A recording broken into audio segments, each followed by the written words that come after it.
create jobs, etc. But Katib, when you were talking about the example of a cell phone that I think the gentleman raised, and how this is a great way to look at what's going on in terms of integration, and how businesses can be extremely frustrated having to deal with across borders, different regulations, etc., and lack of harmony.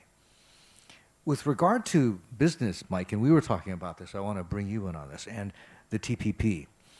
You've got any number of NGOs out there, right, and I'm sure you've heard these things before, who are claiming that the TPP is essentially just a U.S. corporate power grab, including out here in Asia. Defend that.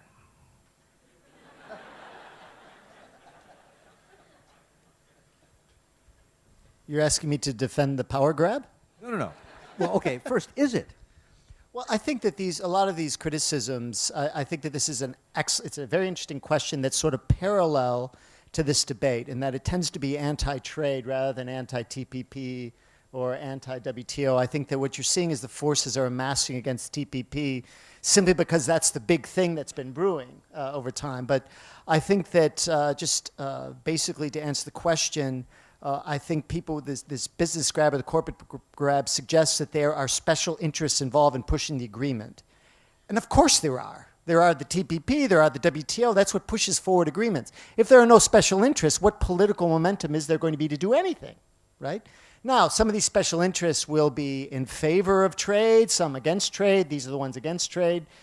So I think that this is just part of these, part of the whole debate that we always have with trade policy changes. And the problem with trade policy is it's always messy, and that's unfortunate.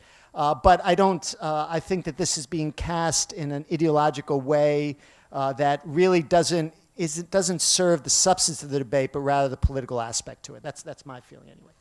Interesting. So the TPP is just happens to be a convenient punching bag, then, is what you're saying. Okay. But this might be interesting to pose to you. A lot of these same NGO groups who are very critical of the TPP also point to this whole issue of the investor-state dispute settlement mechanism, right?